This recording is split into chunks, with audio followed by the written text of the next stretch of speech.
Bismillahirrahmanirrahim. Vessalatu vesselamu ala Resulina seyyidina Muhammedin ve ala alihi ve sahbihi ve ahli beyti ecmaîn. Bismillah. Şimdi bugünkü dersimiz sünnet barada. Geçen ders Kur'an alımları geçtik. Bu dersin sünnet alımları geçecek. Şimdi bunun biz himmesini bir Müslüman Allah Teala'nın yoluna olan bir Müslümana yetik miktarda azıcık umumi düşünce veriyor. Diyene çumurlayın bu dersleri almak isteyenler olur, başka kitapları okumalı olacaklar. Umuman her bir Müslümanın bilmeli cerahatları da tabi ortaçı Müslümanın bilmeli cerahatları. Şimdi sünnetsiz Kur'an'ı düşünmek mümkün değil. Kur'an'ı amala aşırmak mümkün değil. Mesela şu namaz alıp görelim. Neye rekat okule, neye de okule olur, hem sünnettaydılar. Secde neye çekeri ediliyor, ruku neye çekeri, niyede neyeli, sürüyle zammı sürü okumalı, o zatlar sünnette görülür. Yoksa Müslümanlara Allah Teala Kur'an aydan namaz okan deyip, emma Müslümanlar neye tutup namaz okasın? Ya da zekat verin diye Kur'an'la. Emma zekatın miktarları, hayf malın neye çalınıyor, pullun neye çalınıyor, olur hemmesine ama hadislerde geçiyor. Şu sebep bilin, sünnetsiz Kur'an'ı yaşamak mümkün değil. Onun ayetler var. Mesela şu Nisa suresi 80. ayetler, Peygamber'e itaat edin, Peygamber'e itaat etseniz bana itaat ettiniz oluyor Allah Teala. Ya da Ali İmran 31'de Peygamber sevmek benim sevmek manisindedir diye. Yani Necm suresi 3. ayette ol hiç açan öz huvayı nefsinden gitmemez diye Allah Teala. Yani hadis, sünnet diyen vaatlar ne mi? Olur Allah Teala'ya uymak yani zirur meseleler eken yani. Ay sünnet abulli geçip olmuyor onu. Ve ol öz nefsinden gitmemez diye. Ya da Peygamber'e taat etmek, bana taat etmektir diye Allah Teala. Şol ikisini denk tuttuğu arasında tafavut koymuyor. Onun için sünnetin yeri İslam'da katı ulu. Peygamber size ne hemen beren olsa şunu alın, ne hemen qadağan eden olsa şunun kaçının deyip aydılıyor. Haşr suresi 7. ayet-i kerimede. Ali İmran suresi 32. ayetinde de şu varada aydılıyor. Öz hadislerine hem sünnete uymak vardı Resulullah Aleyhisselatü Vesselam ayet kiriptir. Misal için veda en sonki hutbesinde Kabe'de veda hutbesi değil ama vaaz edenine ne diptir?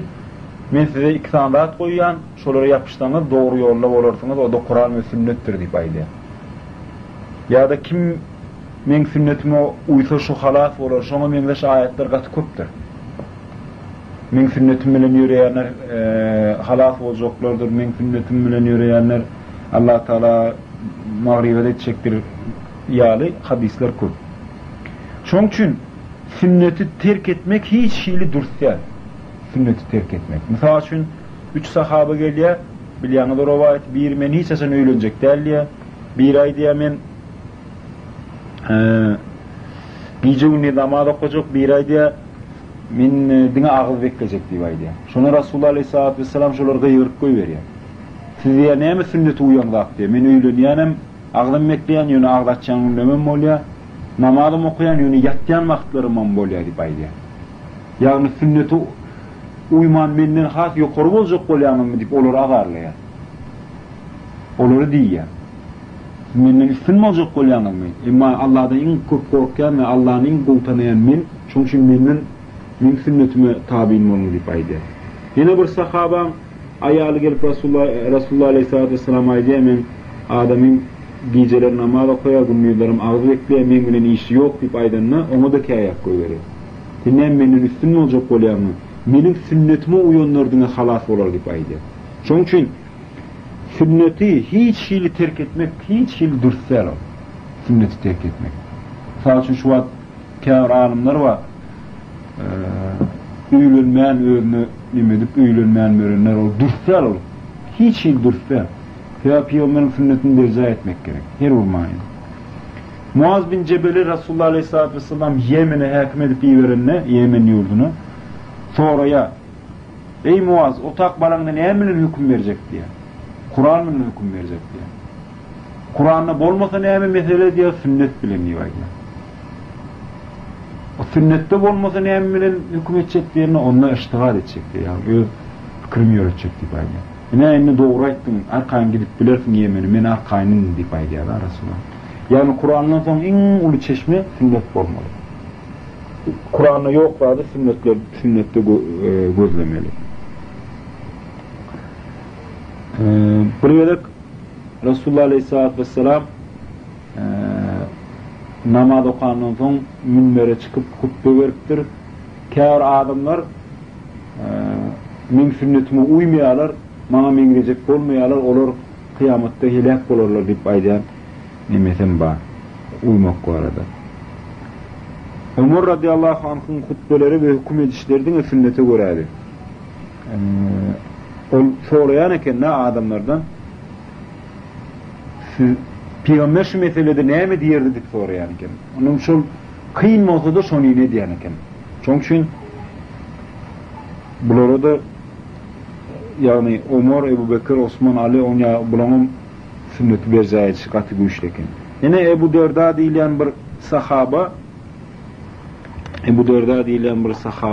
Muaviye hakim vakti Muaviye Hazreti Allah başkaldırıp İslam'ı böleyen adam şol bağlarda bir zady kumuş mu ya da altın mı bir şunun bir cam var eken şonun satanını ağramını köp körköp satıplar da Ebu Derda deyilen sahaba da görüpdür. Rasulullah munin beyitmeyen gadagana etti deyip aydıptır da o da Muaviye'de üst vermen yok şeydenin gününe değer zat deyip bir yıl sapıttır da şotada. Şunu Ebu Derda aydıptır. Mena sana Rasulullah şeyle deydi deyip aydıyan. Sen intiham öz fikrini sürüyen. Men senin bir yurtta yaşayabilmernik gidiptir da şonun yanına. Misal şuna deyim de. Yani sahabeler, men diyecek bolyanım sahabeler dört çariyarlar İslam'daki sünnetin yerine koyu düşünýän ekenler, sünnetin mühim mesele edip hata edýän ekenler. Inni bizim bu iştihat alimlerimize gereğinin, misal için Ebu Hanife, İmam Azam Ebu Hanife radıyallahu anh aýdýar, menin mezhebim sünnettir diýe, eger de diýe sahih hadis görseňiz, o da men aýdan sözüme ters bolsa diýe, onu men hükmümi terk edip sahih hadise ýapyşyň diýip aýdamda. Imam Malik aýdýar, men ýöne bir adamdyrym diýe, menim ýalňyş bilen, şol sebäp bilen diýe, eger de sahih hadis duşsa, şoňa tabiin bolun diýip aýdýar. İmam Şafii aýdýar, men diýenlerim diýe, diňe Rasulullah'ın aýdan zatlaryny men size aýdýan diýipdir. Şoň üçin men mezhebim diýilen zat ýok, Rasulullah'ın hadisleri bar diýip aýdar. Ahmet bin Hanbel'em aýdan delil hüccet, yani bir zada daýanyp bolýan zat bilen hadisdir, şoň üçin bu hadis duşda men mezhebimi terk edin diýip. Yani dört mezhep imamylar diýip ýaşular aýdýar. Şolar şu barada aýtyp geçipdir da. Yani Peygamberin özü, Allah Taala, sahabelerden soň gelen alimler hemmeti sünnete uyman gaty ünnetdirler. Emma bu wagt insanlar sünnetken ünnet baranapdy. Sünnet diýip näme aýdylýar? Peygamber aleyhissalatu vesselam'ın sözden zatlaryna, amallaryna, tekrarlan zatlaryna sünnet diýilýär. Aydın zatlarımızdan çıkan netice Kur'an'a seredip son sünnete seretmeli kendine. Yani Kur'an'dan hüküm tapmasak şu mesele vardı, onunla sünnet ikinci güçlü delil oldu. Başta hadisler yazmak Peygamber aleyhissalatu vesselam qadağan ettir. Hadisler yazan adamlara yazmanı deyip buyuruptur. Sebebi aleyhissalatu vesselam isteýär da adamlar dine Kur'an'a yapışsınlar, dine Kur'an diýen kitabı kimdirip okusunlar. Şoň üçin hadisi yazdırmayan eken. Sahabeler köplenç hadisleri yad tutýan ekenler de. Yad tutýan ekenler. Ýöne soň İslam bekap din ýaýran soň Rasulullah aleyhissalatu vesselam ýaşynyň soňlaryna ýem ýazmany ruhsat beripdir. Mysal üçin Ali radıyallahu anh'da ýazan öz hadis kitaby bar eken. Abdurrahman bin Abdussaid bin Abdullah'da, Said bin Cübeyr ýa sahabelarda öz ýazan hadis kitaplary bar eken, algap ýazyp beren ekenler da. Şol Peygamber aleyhissalatu vesselamdan berilen ýad tutan zatlaryny. Resulullah Aleyhisselatü Vesselam hadis aytacak bolunna 3 gödek şonu tekrar ediyen eken. 3 gödek tekrar ediyen eken. Sonra Resul Ekrem'in döwrüne sahabalar doğruçul eken. Şoň üçin yalan hadis aytmak otady mümkün näl eken. Sahabalar doğruçul. Üçüncüsü üst berýär ekenler. Neden anın hadisi dağıt deyip sahabalar öyle. Şoň üçin şu döwürde yalan hadisi ýara bilmeýänler.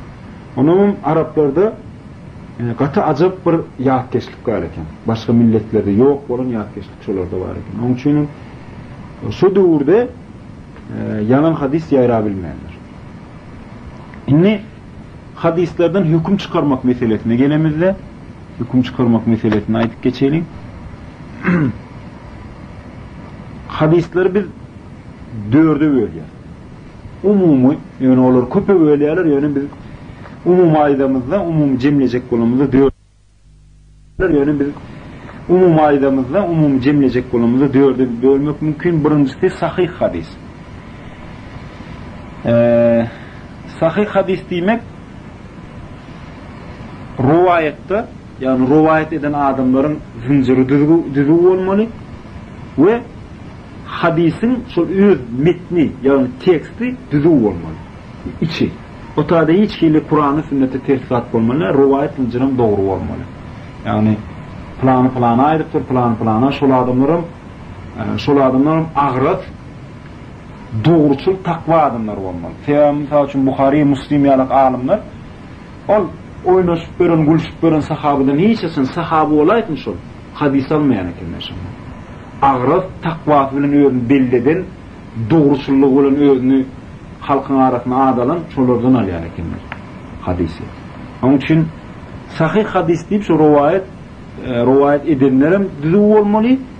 Zinciri içerigim şoň içim düzgün bolmaly, şoňa sahih hadis diýilýär.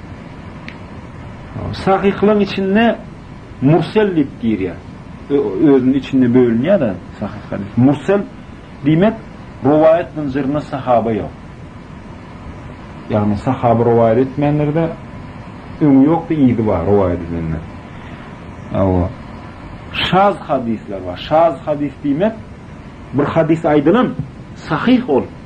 Ýöne misal üçin onu aýdaly Abdullah ibn Amr rivayet eden bolsa, şoňa ters bir hadis var, şoňa ters kawat gelýän bir hadis var, onuň misal üçin has takwa bir alim rivayet eden. Misal üçin Ömer radiyallahu anh rivayet eden. Şoňa hadise sahih bolsa da şaz diýilýär. Ýene munkati hadis var, ol zincirine bir halka ýok. Yani zincirine bir halka ýok. Yitipdir ya da yatdan çıkarılıp düşenler. Sahih hadisler güçlü delil hata edildi.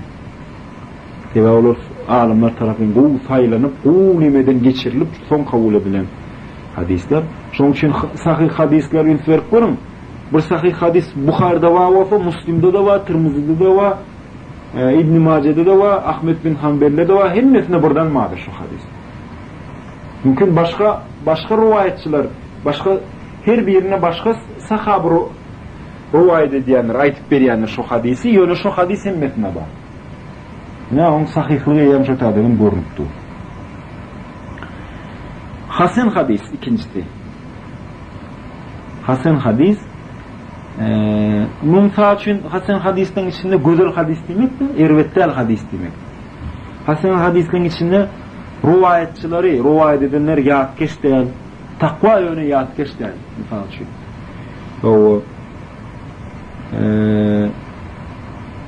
ýa-da şoňa meňdeşdirýärler da birazjyk sahih hadisden bir derejede sahih derejesine çykyp bilmedik hadislere hasan sahih hadis diýilýär. Olara da näme olaram hemme alimler kabul edipdir, olaram delil edip ullansan bolýar. Hasan hadisler. Käwr hadis kitaplarına nimeň içinde oturum içinde hasan hadistir diýip ýazyp, şonu kabul etse bolýar da. Üçüncüsü zayıf hadisler. Owşuk hadis diýmek. Olaram öz içinde bölünýär. Maklub hadis diýilýär. Maklub hadis diýmek rivayet edenlerin at ve tarihinde problemi var. Yani adı gavat gelenak, misal üçün ya da atasının adı bilen oğlunun adı çalışılıptır rivayetinin içinde. Misal üçün Ka'b bin Malik rivayet ettir diýmeli yerine Malik bin Ka'b rivayet. İyam şu taýda bir bolgokluğun badygyny adam sezmeli. Bir ýalňyşlyga badygyny. Ya da tarihte misal üçün men planını eşitdim diye biri. Ama on doğunun vakti bilen on ölüm tarihi gavat gelenak. Şoň üçin onu eşitmek mümkin näle. Şoň ýaly problemi bolup bilen näme şolary maklub hadis diýilýär. Zayıflığın içinde o da. Bura muzdarip hadisler var. Muzdarip hadis niye el oluyor? Şuur adamdan farklı rivayetler hadisler aydılıyor. Şuur rivayetçi yani şu var adamı mesela aydınına bir yerde bir hadis aydıyor, başka yerde başka hadis aydıyor. Şuur adam yani başka aydıyor da. Onu ya mutada ya şoň ýatdyşlygy ýok, ya şoň bilgeçliğin İslam'ı tesdik kerek diye zayıf olur. Yani olar dilil edip bolmuyor. Gowşak hadis olur. Şoň hadis olur. Mesela olar ýam zayıf hadis nimeti yok. Dördüncüsü mevzu hadisler. Mevzu demek ýam yalan, toplama, anyk oýlan tapylan hadislere mevzu hadis diýilýär. Şimdi kim men adamdan yalan hadis uydursa doğrulukta yerini tayarlasın deyipdir. Şoň üçin hadiste aýdylýar Peygamber aleyhissalatu vesselam sahih hadislerine aýdýar. Şoň üçin alimlerin köpsi yalan hadis toslap aýdyp görenleri gön kafir diýip fatwa edipdirler. Doğrulukta yerini tayarlasın diýär. İşin şulyjin bir gen tarapy yalan hadis rivayet edýänler bir İslamyň pidatyny İslam'ı peyda etjek bolup yalan hadis oýlap tapýar diýip aýdýarlar. Hakykatda olar has köp ýan berýärler İslam'a şeýtmek bilen. Misal üçin hasam soqlar nümmüdek la ilahe illallah adamlar şey diýerse onu günah almaz. Biz şoň üçin şu hadisi rivayet etdik. Nümmüdek la ilahe illallah diýen adam bağışlanýar diýip. Misallar ya da gün cennete girýär diýip. Misal aýdaýly.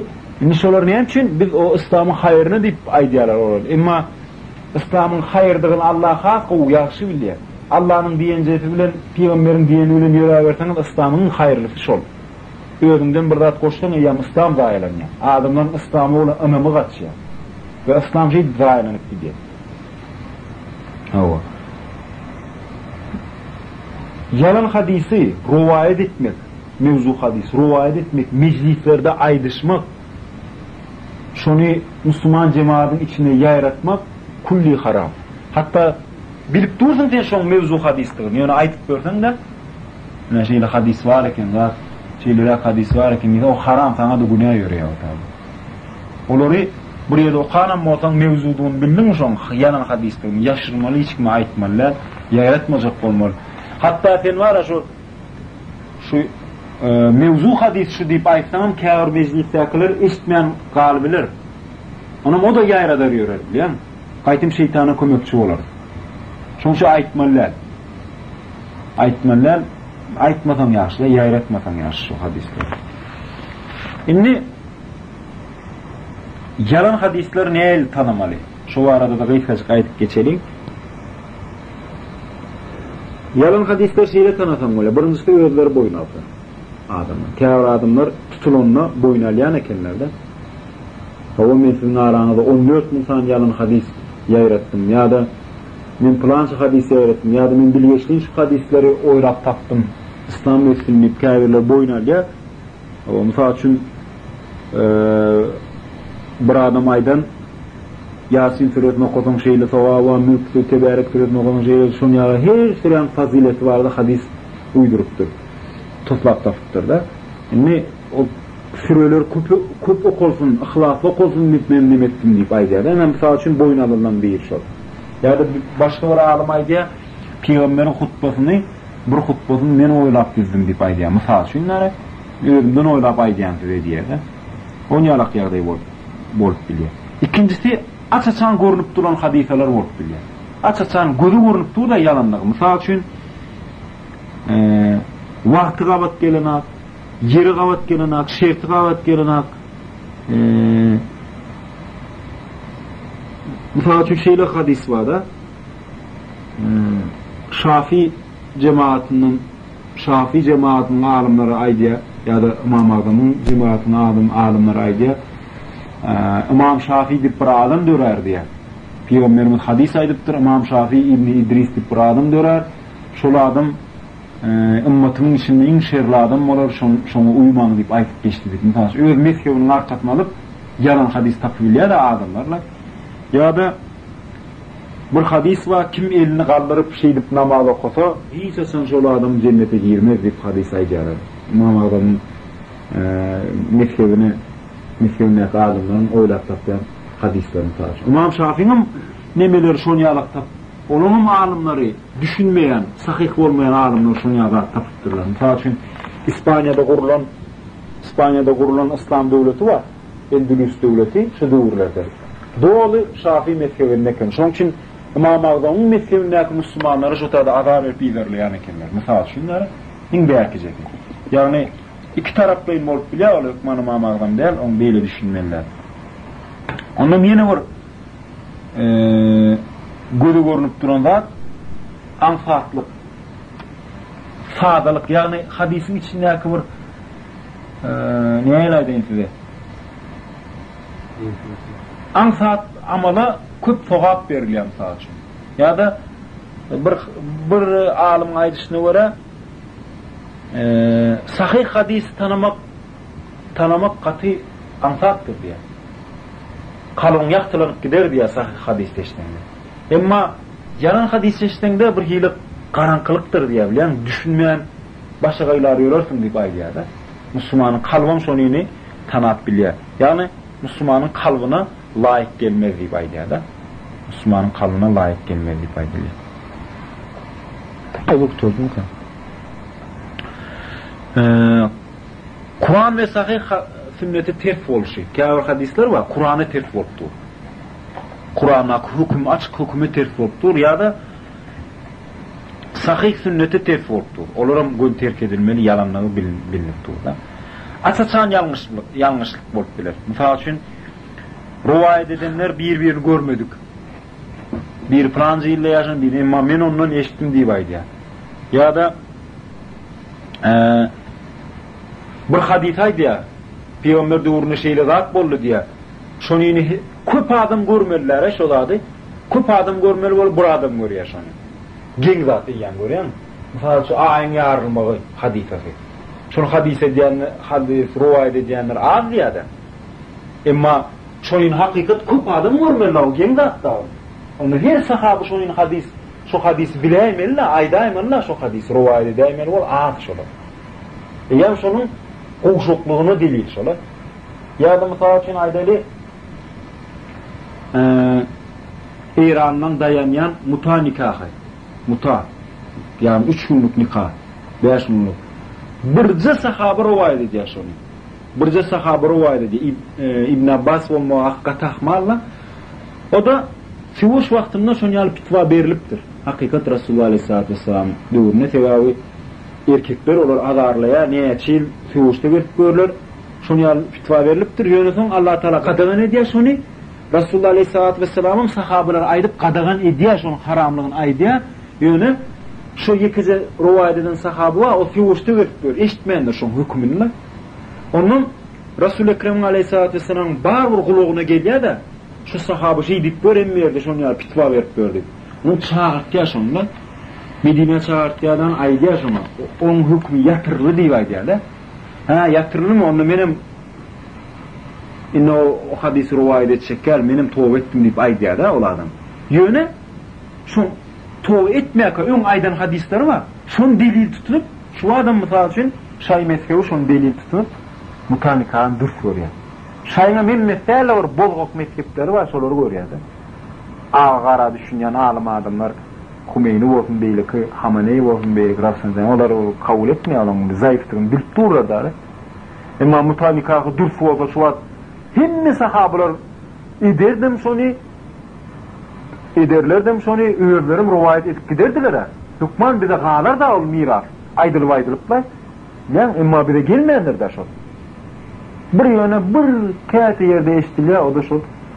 esasanam şay mezheplerini adam mezhep. Gen görülýär bizler. Hi oňa zat bolsa, şeýle hakykat Kur'an edilmesi teste. Kur'anyň umumy manysine ters. Onda Kur'an näçe dinany gadagan etdi. Oňaly bolýan bolsa. Näme üçin maşgalar şuňaly gören, eýem şu tadan bilse bolýar şu hadisin yalanlaryny. O ýene adamala kut sowap berilýär bolsa.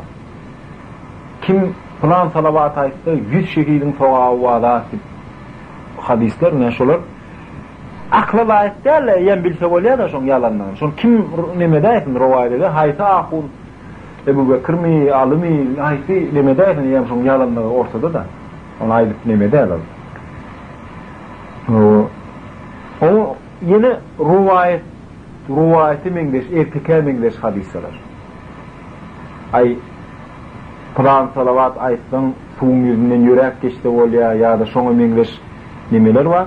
Bular düşünipdiler, ýa erteki bir hili düşüme gaplan ýerýär, plan aýdýar şu salavat aýtdyň. Şoňa mengdeş rivayetler hakykat bar adamyň arasynda, öňgülmeler. Şolary ýa düşünipdiler. Ýa-da ana bir şeyler hadis rivayet etdir. Bir şu nemede bir hili bildirdik burada yanlışlığını Nuh'un gelmesi ya 7 gedek diye kârandaşından nemede son diye şutadı çöküptür deyip ayrılıyorlar. Yine bir katı gen neme var, o da esası bozuk ıhtikatlı adamlarda neme diye Allah Teala ilk bilen at yarattı diye dünyanı yaratmaka. İlk bilen at yarattı, atı ılgattı diye at deriledi olun son derinden nefs yarattı diye.